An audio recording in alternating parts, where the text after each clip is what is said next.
വിശുദ്ധ മത്തായി എഴുതിയ സുവിശേഷം അധ്യായം 26 47 മുതൽ 75 വരെയുള്ള തിരുവചനങ്ങൾ. അവൻ സംസാരിച്ചു കൊണ്ടിരിക്കുമ്പോൾ തന്നെ 12 പേരിൽ ഒരുവനായ യൂദാസ് അവിടെ എത്തി. അവനോട് കൂടെ പ്രധാന പുരോഹിതന്മാരുടെയും ജനപ്രമാണികളുടെയും അടുക്കിൽ നിന്ന് വാളും വടികളുമായി ഒരു ജനക്കൂട്ടവും വന്നിരുന്നു. ഒറ്റുകാരൻ അവർക്ക് ഈ അടയാളം നൽകിയിരുന്നു: ഞാൻ ആരെ ചുംബിക്കുന്നുവോ അവൻ തന്നെ, അവനെ പിടിച്ചു കൊള്ളുക. അവൻ പെട്ടെന്ന് യേശുവിൻ്റെ അടുത്ത് ചെന്ന് ഗുരു സ്വസ്തി എന്ന് പറഞ്ഞ് അവനെ ചുംബിച്ചു. യേശു അവനോട് ചോദിച്ചു: സ്നേഹിത, നീ എന്തിനാണ് വന്നത്? അപ്പോൾ അവർ മുന്നോട്ട് വന്ന് യേശുവിനെ പിടിച്ചു. യേശുവിനോട് കൂടെ ഉണ്ടായിരുന്നവരിൽ ഒരുവൻ കൈ നീട്ടി വാൾ ഊരി പ്രധാന പുരോഹിതൻ്റെ സേവകനെ വെട്ടി അവൻ്റെ ചെവി ഛേദിച്ചു കളഞ്ഞു. യേശു അവനോട് പറഞ്ഞു: വാൾ ഉറയിലിടുക. വാൾ എടുക്കുന്നവൻ വാളാൽ നശിക്കും. എനിക്ക് എൻ്റെ പിതാവിനോട് അപേക്ഷിക്കാൻ കഴിയുകയില്ലെന്നും ഉടൻ തന്നെ അവിടുന്ന് എനിക്ക് തൻ്റെ ദൂതന്മാരുടെ 12 വ്യൂഹങ്ങളെ അയച്ചു തരികയില്ലെന്നും നീ വിചാരിക്കുന്നുവോ? അങ്ങനെയെങ്കിൽ ഇപ്രകാരം സംഭവിക്കണമെന്ന വിശുദ്ധ ലിഖിതം എങ്ങനെ നിറവേറും? യേശു ജനക്കൂട്ടത്തോട് പറഞ്ഞു: കവർച്ചക്കാരനെതിരെ എന്ന പോലെ വാളുകളും വടികളുമായി നിങ്ങൾ എന്നെ ബന്ധിക്കുവാൻ വന്നിരിക്കുന്നുവോ?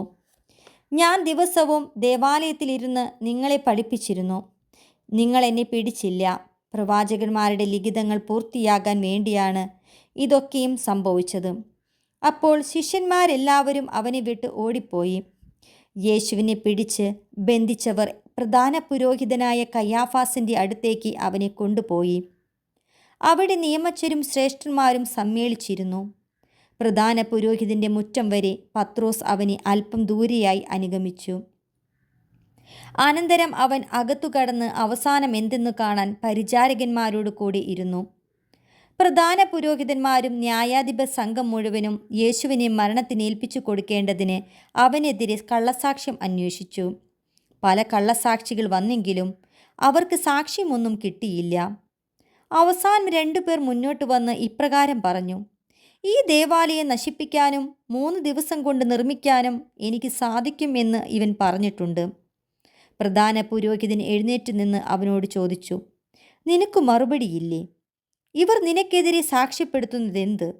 യേശുവാകട്ടെ നിശബ്ദനായിരുന്നു.